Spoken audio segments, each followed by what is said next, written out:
Welcome to podcast number 194. Do you want to know how you can help your organization not drift into massive failure?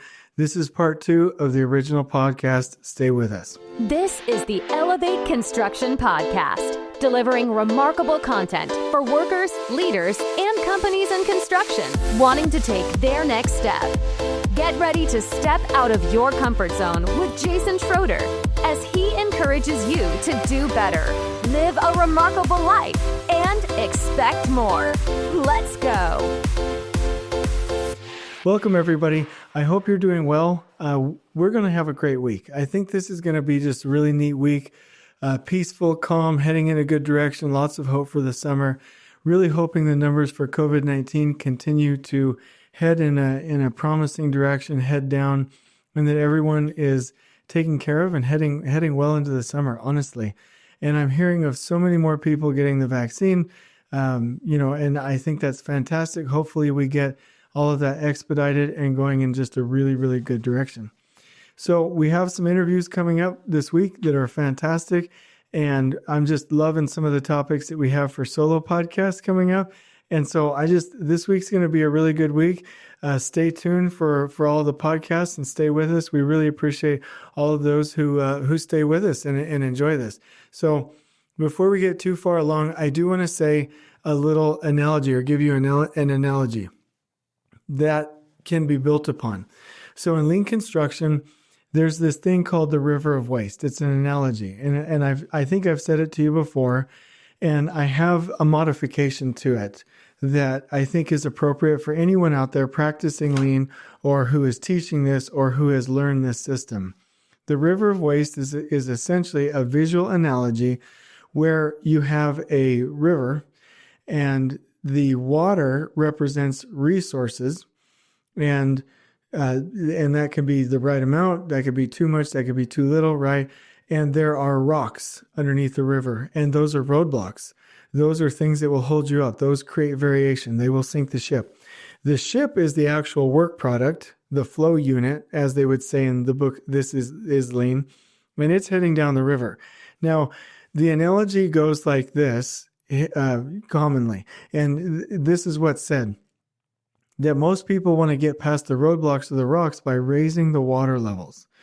By raising the water levels in a way that additional manpower, additional money, additional resources, additional anything, crew sizes, materials, represent additional resources. So raising the water level allows your ship, your product, your flow unit to run past those rocks. And what lean says is lower the water level and then expose those roadblocks and remove those roadblocks using the right amount of resources. And I've seen this picture, this analogy, sometimes be shown with a label that says capacity and time. And I don't think in fact, I know that that's not accurate. So capacity and time don't really weigh into the equation. The boat is the flow unit. The water are resources, things that you use to get the flow unit to the end, right? So it would be manpower, materials, money, right? The rocks are roadblocks. But the thing about it is, in construction, especially in construction, if all we do is reduce the resources, meaning the amount of time, manpower, materials, money that we have to do something, most of the time there's still chaos. And teams are like, hey, you're telling me to go do this, but it's not helping, right? So the reduction of manpower, materials, and resources isn't going to expose roadblocks and fix your problem. The first step has to be the stabilization of the water. It has to be the stabilization of the environment. And actually, in some situations, the resources, the amount of water needed to haul the ship down the river just is what it is. You're not going to lower it. You could increase it. You're not going to lower it, but it's really the stabilization. So go with me on the analogy here.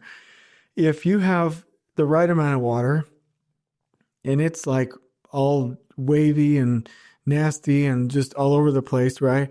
And it's murky and there's just no stability in the environment, then you're not going to be able to see the roadblocks anyway. And some people would be like, well, you can't can't calm the river until you see the roadblocks. No, no, no, no. That is not how this works at all. The first thing is to stabilize the water, to have a calm environment, or to run the ship down the river when you're not in a storm. If you have the right amount of water or too little water or too much water, it doesn't matter what level of water you have. You're not going to see the roadblocks or the rocks underneath if there's a bunch of waves and chaos and darkness and rain and wind. So the first environment that you have to create is one of stability. Then you can start to see roadblocks, or you'll see them, and you may not even need to lower the water level to see them even more. So that's the first part. If you stabilize your environment, then you'll start to see the roadblocks, and you can then lower the water level so that you can expose them even more, or you can keep it the same way because that's the amount of resources that it actually takes to get the boat down the river. Now, there is a key part of the analogy that I do like, is that if you raise the water level unnecessarily and you have excess resources, wasted resources, that's when it becomes the river of waste, and we don't like that, right? So the problem is that on project sites, people are like, oh, let's just go ahead and reduce the resources and the roadblocks will come up, we'll remove them, and we'll live a happy life. Well, that's not going to happen. You're never, even if you reduce the resources, going to see roadblocks until you create a stable environment. You can do that with takt systems, with cleanliness, with organization, with standard systems, with meeting systems, with standard scheduling systems. Whatever you can do to create stability on site, then, and commitment, and stability and commitment, and stability and schedule, that's when people are going to bring up and see those roadblocks. Okay, but what we've told people is just reduce the resources, and it ends up being this slash and burn, false lean kind of a system where people start to hate lean. They're like, yeah, lean just means you're going to fire somebody, reduce the amount of positions we have, cut my budget, and shorten my time. Well, if you do that, then there's no way that people are going in that frenzy. There's no way that they're going to go remove roadblocks just because they can see the chaos. They're going to increase the chaos, and they're going to increase the water level to just run past them, which is going to increase your manpower, your materials, and your money that you spend on your project site.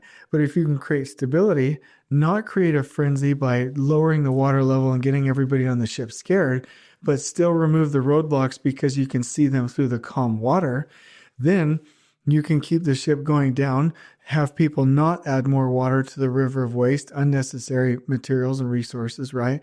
But still get rid of the roadblocks out ahead because you can see them through the calm water.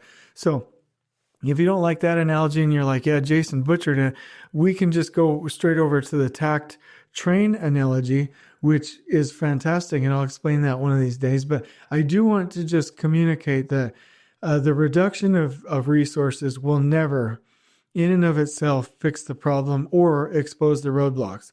It will just put people into a frenzy, because if you're in the boat, now we have less water, now we have the roadblocks, now we have less time, we have to get the ship to the end quicker, everyone's just going to be running around like crazy. But if you keep the water level the same, give them, or lower it a little bit, give everyone a fighting chance, know that there's a little bit of safety, calm the water so you can see the roadblocks, give them time to where they can remove the roadblocks, right? You're in a good rhythm, then you're going to prevent the raising of the water levels. And so I want to make that clear. That's absolutely fantastic in my mind. That was a revelation to me as I was finishing the technical portions of the book, Elevating Construction Takt Planning, with my buddy Spencer Easton. We're writing that right now, and we have a ghostwriter, or we've asked a ghostwriter, or paid a ghostwriter to write the fable portion of that book, and it should be out pretty quickly. So that's going to be some fantastic stuff. And that's actually what I'm excited about right now, is just the what I call revelation. You know, just going through there's some neat concepts like the modification of the river of waste, and understanding that more aptly, and the understanding of flow, and how it's really when the system works together and gives space for roadblocks to rise in a right rhythm, that's when you really get flow. It's not just pushing everything through like CPM does. There's just there's so many cool things that I'm not going to spoil it for you. I want you to wait till the book comes out, and then the book comes out in audio, but it's been absolutely just a delight to write. I've been focusing most of my time on it, and it's really coming out well. So That's what I'm excited about. And so let me just give you a little bit of feedback or tell you what some of the feedback is from one of our listeners. He said, I absolutely love your podcast. I was telling Katie, I was like, people just don't know if I'm making this up or if I'm really just reading positive feedback. But I promise you, this is positive feedback. I got this one in a card sent to my home. The person that sent this to me, you know who you are. And I'm actually wearing the bracelet that you sent me. It's fantastic. So really cool stuff. But he said, I absolutely love your podcast. So here's some conflict for us when this is what we had before. Driving into failure happens almost imperceptibly, and you could be headed there with your team, your project, your company, your family. It could be happening, especially if things are going well. So, and I was talking to Caitlin Frank on an interview on the EMOD safety one. So that one, don't get fooled by that. That's not some boring safety. The interview with her was fantastic. Please check that out if you haven't checked it out. But what she and I were talking about is continue, and she's a model of this. When you are in a state where things are going well, continue improving. There's no reason to not continue improving because if you just stay stagnant and get into that pride cycle like Jim Collins was talking about, then we're going to head into an eventual fall. So always be improving, always be productively paranoid, because the main problem is that people aren't productively paranoid enough. So in the book, Drift into Failure, which Jake Williams recommended to me, and I've read it and it's fantastic. I'm about to head to another book here, but man, I've just been loving it. So here's a story from it, and we'll cover some of the other reflections from that book, and I'll get him on a future podcast interview on an episode again, because I know people love his interviews. So the Alaska Airlines Flight 261. In fact, it's funny. Well, it's not funny what happened, but there's a movie that they made about this, and it was with Denzel Washington. So it ended differently. So it was loosely based on the story. And I keep watching those episodes. So sometimes at night, Katie's like looking at me and she's seeing me doing my little wind down YouTube routine, which I shouldn't do. I should just go straight to bed. But anyway, she's like, are you watching that scene again? And I just think it's so interesting because so this flight, they ended up inverted. And unfortunately, everybody died. But here's the story. The Alaska Airlines Flight 261 was a scheduled international passenger flight. So it was from an international airport in Puerto Vallarta, Jalisco, Mexico, to the Seattle-Tacoma International Airport in Seattle, Washington. And there was an intermediate stop at San Francisco International Airport. On January 31st, 2000, the aircraft operating the route, a McDonnell Douglas MD-83, crashed into the Pacific Ocean roughly 2.7 miles north of Anacapa Island. I don't even know how to say that, California, following a catastrophic loss of pitch control. The accident killed all 88 on board, 2 pilots, 3 cabin crew members, and 83 passengers. The subsequent investigation by the National Transportation Safety Board determined that inadequate maintenance led to excessive wear and eventual failure of a critical flight control system during flight. The probable cause was stated to be a loss of airplane pitch control resulting from an in-flight failure from the horizontal stabilizer trim system jack screw assembly's trapezoidal nut threads. The thread failure was caused by excessive wear resulting from Alaska Airlines' insufficient lubrication of the jack screw assembly. And so in the book, they talk about how when the McDonnell Douglas, the MD-83 was made, they had a recommendation for a certain amount of hours to lubricate this and to check the wear on the threads. And that over time, the system and regulations and the fact that the access to this, to lubricating this part was so hard to get to that it was extended and extended and extended. And the problem was well, let me back up.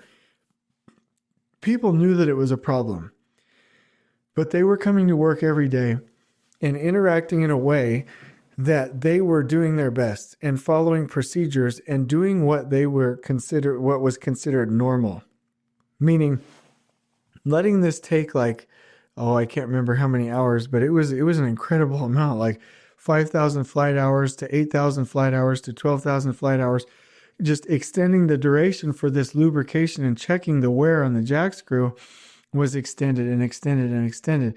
And the measurement wasn't correct, meaning they were measuring the wrong things.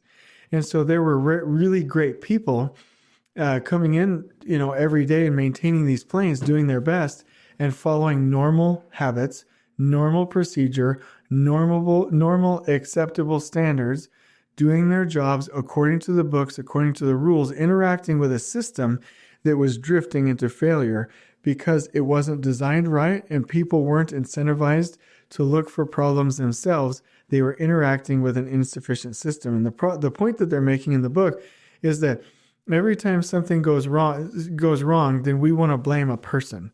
Well, this goes wrong, that goes wrong. It must be this person's fault. It was negligent. And that's assuming that person had all of the knowledge and everything in front of them and the wherewithal and the mood and the interactions and the lack of peer pressure and everything to go speak up and say something. And that's just not how life works. Human beings are complicated systems, and so are organizations, and we have to realize that. So some of the principles that I covered before in drifting into failure were, people don't speak up if there's no diversity, too much bureaucracy, people thinking that warnings are overreacting, right? Companies focusing too much on metrics instead of actually being out in the field and creating cultures. These are some of the things that lead to failure and drifting into failure. And I do want to say that unfortunately, and none of the great companies that I brag about all the time, but I do see so many companies that are attempting to measure through metrics, data, the wrong way, measuring the wrong things, just like they were measuring the wrong things that eventually caused this airplane to crash into the ocean and kill all 88 people, right? They weren't measuring when that thread needed to be replaced. They weren't measuring the proper intervals of lubricating. They were measuring the distance, which became a norm of wear within the thread. And so nobody was triggered to say anything, right? And so we have to create cultures, which is what I'm going to talk about today, where we're not only measuring the right things, but we're creating cultures and cultures that are a little bit productively paranoid. And so I just want to say that, everybody might care. In an organization, it's hard to say, well, the owner just doesn't care, the people don't care, or that project doesn't care, or that superintendent doesn't care, or whatever. It's hard to say that because it might also be the system, but it also might be people. So I don't like it when people say it's always the system, and I don't like it when people say it's always the people. I'd say about 95% of the time, 90% of the time it's the system, 95% of the time, and then 5% is the people. And it just so happens that 5% of the 100% of the people, 1 to 5% might not belong in your organization, right? So, but most of the time, it's really the culture, the norms, and the conditions that people are interacting with. So the normalization of deviation over time leads to massive failures. So the key is to incentivize the fixing of problems or fixing abnormal conditions. And what really is bad is when companies start to go against their values and they stop being a values-based organization. And so if the company values safety, if the company values fixing what bugs you, if the company values lean and the Paul Akers method of lean, if the company values people speaking up, if the company values a horizontal organization, then we have a better chance of heading in a good direction. When the company values profits, which is wimpy leadership, when the company values bureaucracy, when the company values total control, then human beings will come into the system, not be bought in to the productive paranoia, the fixing things, the speaking up, the finding problems type culture. They'll just interact with the system because they aren't being paid. They aren't being paid to think and to care about the ultimate end, the ultimate goal of the organization. In fact, it was funny one time, and I'll tell you this little story. I was interacting with a high profile leader in an organization, and I was talking about training and personal development and the things that the people needed and how we could become more values-based, principle-based, how that group could become more of that. And the direct reply was, I don't think that's what we should be spending our time on. I don't think training is what we should be spending our time on. We need to be focused more on metrics and control. And then later on, when I was talking about being passionate about safety, the question I was asked was, well, you weren't paid to do that. You weren't paid to come in here and fix that. And I'm like, well, any organization where I go into it, if you pay Jason Schroeder through Elevate Construction to come to your project site, the first thing I'm going to look at, and I'm not going to be annoying about it, I'm just going to do the right thing all the time, is safety. We walk on the site, I'm going to help with safety. We walk on the site, I'm going to check the bathrooms. Anytime I go anywhere, I'm going to be looking for problems for safety and protecting people. But I literally got this, and this was a two-part problem. Number one was, I don't think the training of our people and the encouraging them to follow the goals and the values themselves is what we should be focused on. And why do you think this is a big problem? Why are you concerned about it? You weren't paid to focus on safety. That is the exact focal point. That is the exact moment that I want everybody to be paranoid of. If you hear somebody saying things like that, if you see an organization doing things like that, if you know your leadership team is headed in that direction, then we have a major problem. They're heading more into control, more into bureaucracy, more into systems where people aren't incentivized to properly interact with the system. And we're heading away from being a values-based or principle-based organization. And that culture will eventually drift into failure, and they will hurt people. Because people aren't in those kinds of systems, they're not taught to stop and fix the work. They're not taught to be productively paranoid. If you go to Paul Akers' 2-second lean culture in his plant, in his facility, people are incentivized to stop the work. If you go to one of my projects, if I'm directly working on it, I don't care if we're behind schedule or not. If something goes wrong, we are going to stop the entire system. We're going to stop, and everybody knows that I'm going to do it because I prioritize that over productivity and money. I prioritize safety and quality over productivity and money. And people are like, oh, Jason's saying that, but he doesn't live in the real world. No, I'm telling you. When it comes down to it, when my money's on the line, when my butt's on the line, I will prioritize safety and quality before productivity and before making money, period, end of story. And some people say they will, but they don't. And they stop training their people and they start heading towards more bureaucratic central control. And they stop letting people think for themselves. And that's really a big problem. And I've seen it over and over and over, except for the great companies that truly get it. And we have to be aware. And, if you work for somebody like that, you might need to fire them. I've had to do things like that before where I'm not going to work for a company that isn't principle-based, that isn't value-based. I'm not going to work for a bureaucratic company that calls all the shots where employees can't see something and fix it and do the right thing. So the question really is, did the individual have the fundamental values and support from the company to make the right decisions in the moment? And is excellence and continuous improvement inculcated or culturally embedded enough to where they are incentivized to do so, where people can be productively paranoid, fix what bugs them, see safety problems, and lead and act and interact from a values and a principle-based standpoint. And I just have to say it right now. And I know there are people out there that may not agree with me. I doubt it very much. But one of my favorite companies in the whole world is DPR Construction. I've worked for them. I've been in their organization. I do things with them. I love being around them. I miss them every time I'm not around them. There is nobody at DPR that does not clearly know where they're headed, that does not clearly know their core values, that does not clearly know their purpose, that does not clearly know how they do business, and that does not clearly know that they are a horizontally based organization that encourages entrepreneurial growth and that allows people the ability, the autonomy, and the authority to go get things done and to make great choices. They remind me a lot of Southwest Airlines. Southwest Airlines is an amazing company where when, and this is the point that I want to make, when something goes wrong and a passenger gets a call and one of their loved ones is in a hospital or there's an accident or something happens and there's a delay, The flight attendant at Southwest knows she can order pizza for the everyone on the plane. The pilot knows that they can ask to reroute their landing and then ask for a cab or an Uber or somebody to take this person to their loved one to the hospital.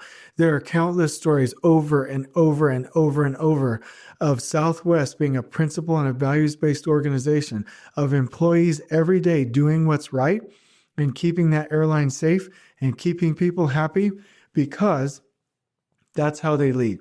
They enable their people to go do that. And I've heard some raunchy comedians and some other people make fun of Southwest Airlines. I take offense to that because they're the lean company when it comes to airlines. They are a lean company. They are a great culture. They're a whole package. Southwest Airlines is a fantastic company, and they don't attempt to be something that they're not.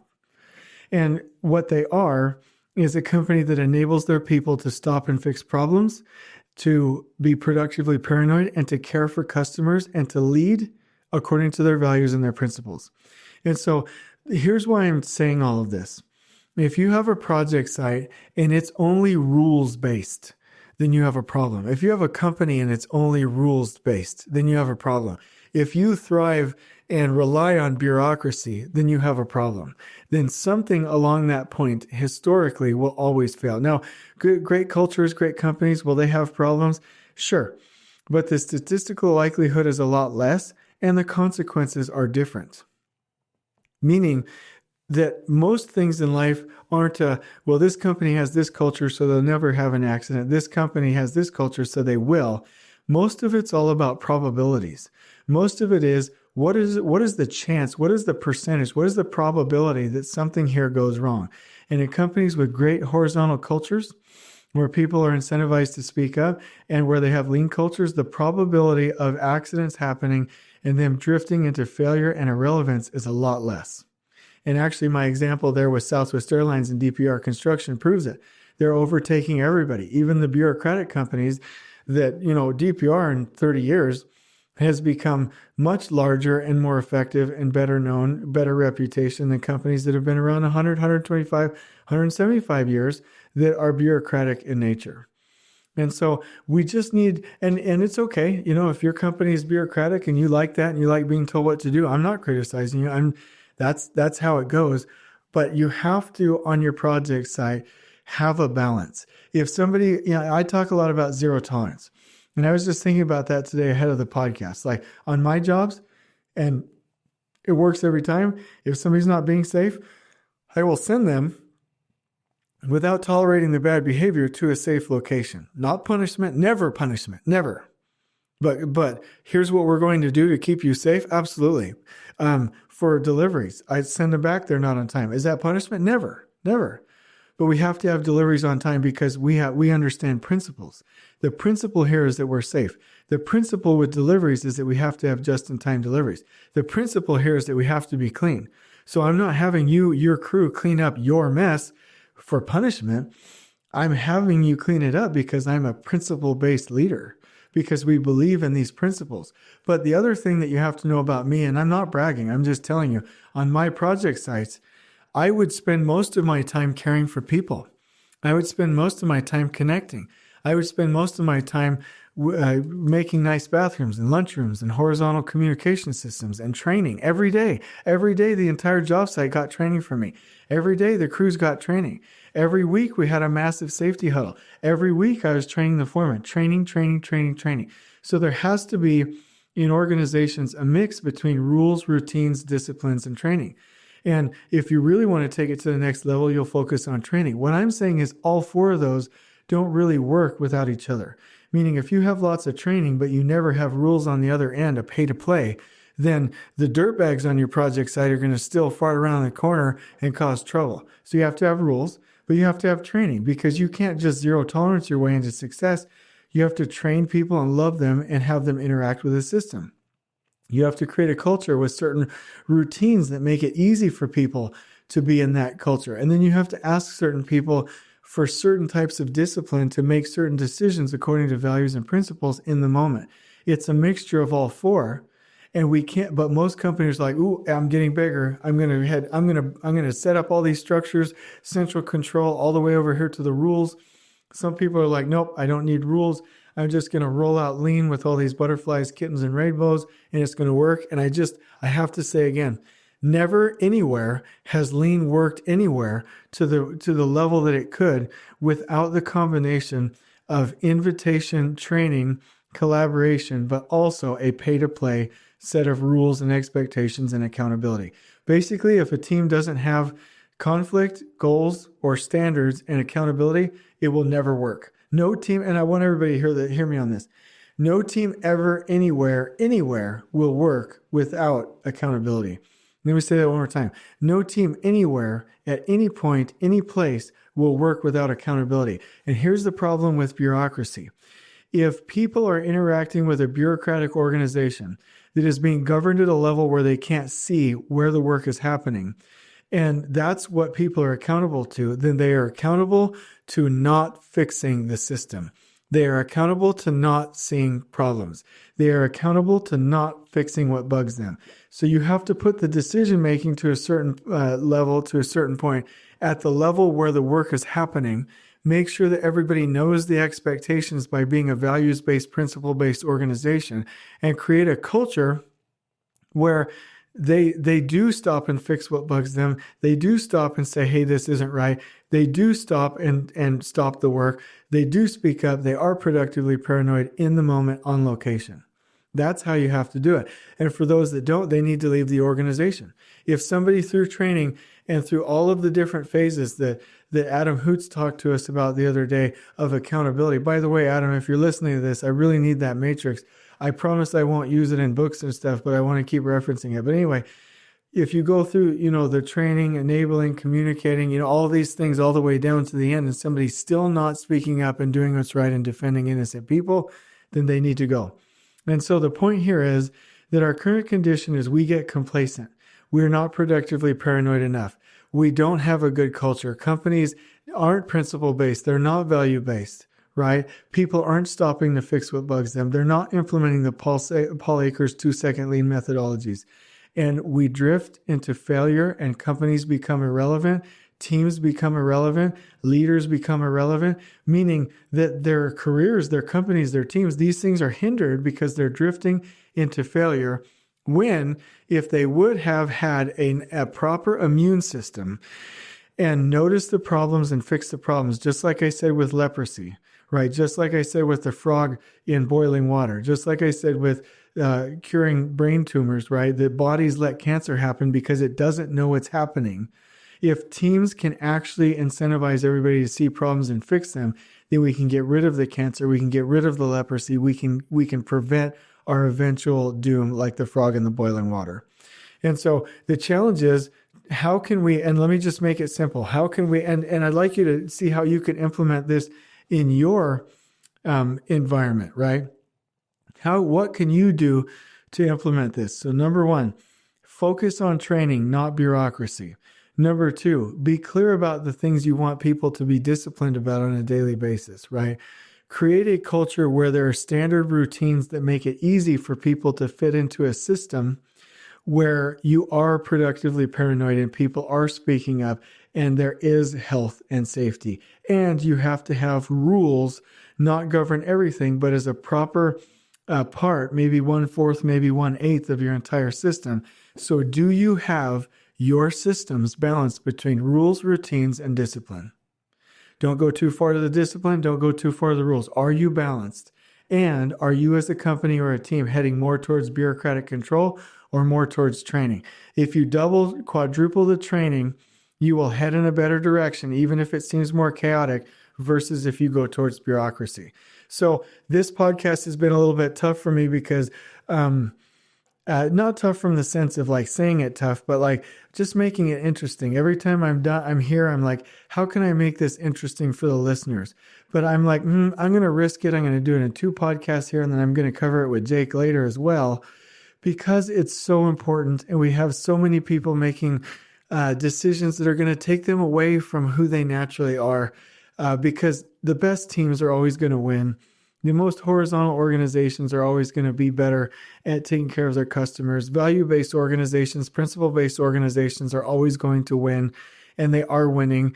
And if anybody wants to catch up with them, they have to stop focusing so much as they get larger on bureaucratic control. And even when I was talking about zero tolerance, I did 10 times more training, 10 times more caring, 10 times more, being with the craft and creating a culture than I ever did zero tolerance. My only point was, if you don't have that last 5% of a pay to play, none of those systems will work. And so the vision for this is that you have a way to assess where you are now, make some goals, write it down, put it in your leader standard work, talk to your team about it. How can you prevent your team from drifting into failure? On we go. Join us next time in elevating the entire construction experience for workers, leaders, and companies coast to coast. If you're enjoying the show, please feel free to share with your construction colleagues and help us spread the word by rating, subscribing, and leaving a review on your preferred podcast listening platform. We really appreciate it. We'll catch you next time on the Elevate Construction Podcast.